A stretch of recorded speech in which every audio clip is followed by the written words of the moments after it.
Hey everyone, I'm Alex, and welcome to this Marvel Snap Beginner's Guide on the best tech cards in Marvel Snap. And in this guide, I'll talk you through the best tech cards in Marvel Snap that'll help you win games that perhaps you didn't think you were going to win, and your opponent sure as heck didn't think you were going to win either.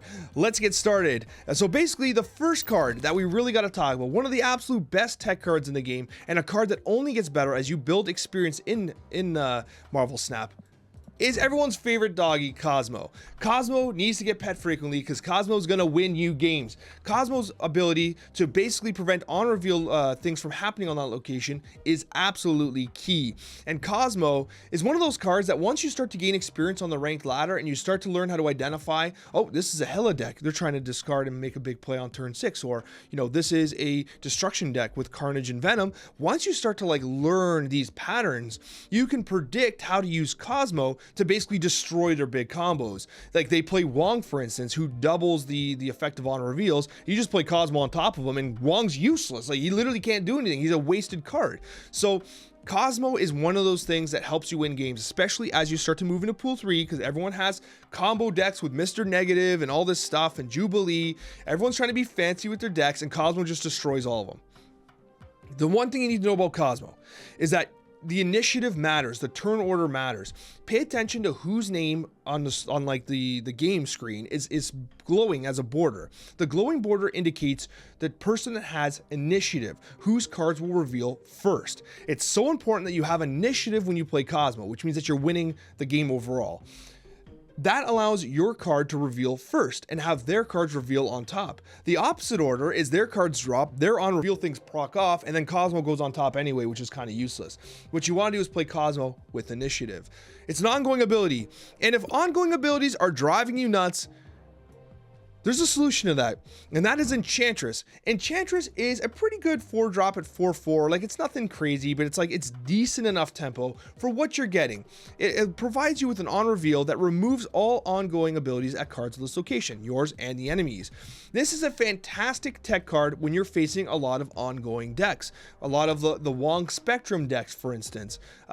You know, all those type, Ebony Maw, for instance, but that's actually, you don't really want to get rid of that if, that's a disadvantage for the enemy, but an advantage for you, I guess, if you have Ebony Maw. But anyways, the key thing to understand is that you really want to make sure that you're using Enchantress to stop ongoing cards. So if ongoing cards become really meta-centric, this is the perfect tech counter for those types of cards. And she's a pretty decent body as well. Now I have an interesting one as well as a tech card, and that's the White Queen. White Queen's interesting. Now she's kind of like a pseudo tech card where she's not like a Cosmo or an Enchantress who completely disrupts a deck. But as a 4/6, I think she's a decent body, a decent drop on 4. But most importantly, getting the highest cost card in your opponent's hand gives you some key information. So one of the most valuable things that I've learned in my time playing Marvel Snap in beta has been the time to snap and the time to retreat is paramount to actually gaining rank. It's the most important skill in the game. It's one of the most iconic skills in this game, which is unique to this card game. And in Marvel Snap, being able to know what is coming next is very important. And White Queen can let you know, okay, they do have Spectrum, or okay, they do have Hela. So I'm not in position to be able to counter this. I don't have my Cosmo yet. I gotta retreat.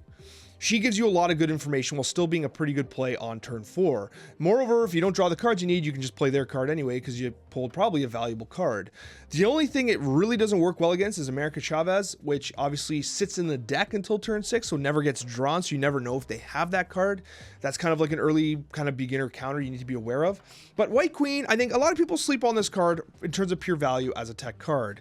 And then there's another one in Pool 1. We're going to the 1-drops. There's a 1-drop here that I think is so good for new players that counters my favorite card in the game.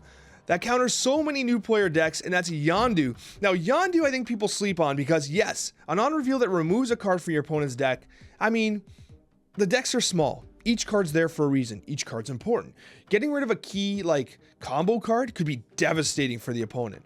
Not only that, it actually gives you a hint as to what they're playing. When you discard a card, they discard Infinite. You're like, oh, if they just played Sunspot turn 1, that's their combo. The game's over. I'm snapping, right? If you discard Hela, you know that their combo's gone. If you discard a huge card that they're using in their Hela deck, then that now their deck is weaker.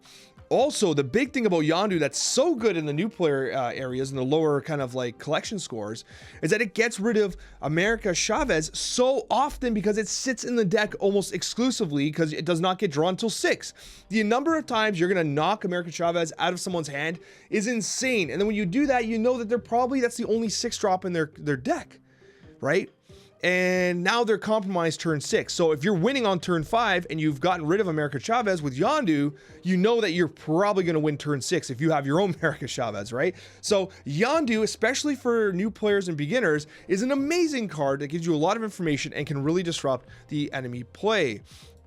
The next card we got to talk about, and it kind of goes hand in hand with the fact that you're at a relatively low bracket with regards to your rank and your collector score, is Spiderwoman. Spiderwoman is pretty good because a lot of the most popular decks at relatively low collection levels are the zoo decks, the 1-drop Squirrel Girls with Kazar and stuff like that. And so you're going to be in a situation where you're probably facing a lot of stacked boards on the enemy's side, locations with 4 cards in them. And Spiderwoman literally becomes a 4/8 in that circumstance. And a way that she interacts that a lot of people don't realize, especially for a beginner, is that she also really has a destructive effect on Iron Man, because basically you can almost consider that her effect is doubled against Iron Man because Iron Man's trying to double the value of the cards in that location. So if you take 4 points off that location, you're basically saving 8 points on Iron Man, right? Because you're effectively negating his impact by a significant margin, which is a very common card in all beginner decks. So Spiderwoman is a really good tech card to consider, especially if you find yourself facing a lot of zoo decks. Now there is one other card that is like the ultimate zoo deck counter that we need to talk about here, and that is Killmonger. Now Killmonger is fantastic because if you find yourself facing a lot of zoo decks that are relying on Squirrel Girls and Ant-Man and stuff like that, even decks that revolve around the Pool 2 Infinite Sunspot combos, Killmonger's a great card, right? He just deletes those cards, and he's a 3/3 body, which is kind of weak, but destroying all 1 cost is pretty awesome. He's only countered by armor, which is important to understand as well, who we should actually talk about right now, because armor is another fantastic card. Now, if you are playing, that is the next card we need to talk about. If you're playing a zoo deck and you're experiencing Killmongers, which you will, armor protects your key plays. So let's say you have an area with like Squirrel Girl, you have Ant-Man, you have Angela, and your 4th card, you're figuring out who to drop. Well, drop armor in that location. Protect your Ant-Man and your Squirrel Girl to kind of lock down that location and prevent the Killmonger play. Armor, when you're relatively new to the game, is a great tech card because it protects your zoo. It protects your 1-drops from someone like Killmonger, which is extremely valuable. And also, it protects you from the last card we're talking about today, who is one of my absolute favorite cards in the game. He's a little further in Pool 2, so you're gonna, you gotta get a little luck to get him in Pool 2.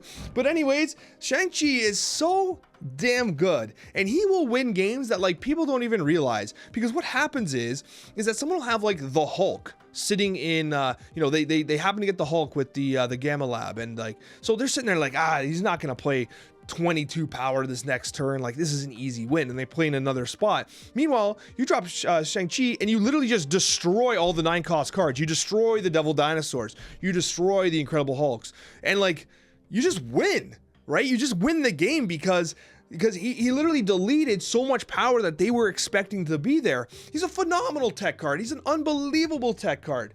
And it takes practice using him because you almost got to be a little predictive, right? Because sometimes if they have initiative, he's the opposite of Cosmo. If you're playing into a last turn, you want them to have initiative. Like if they're playing Apocalypse and you know they're dropping Apocalypse because they've been discarding it the entire game, you can they drop Apocalypse first because they have the glowing border and they have initiative, and then you play Shang-Chi and he punches Apocalypse into oblivion. In the opposite order, Shang-Chi drops, does nothing, and then Apocalypse drops anyway, right? So it's the opposite of Cosmo. Cosmo, you want to play first. Shang-Chi, you often want to play second in order to make sure that if you're going on a 50-50 trade, that he knocks out the higher power. Anyways, guys, I hope you guys really liked this video.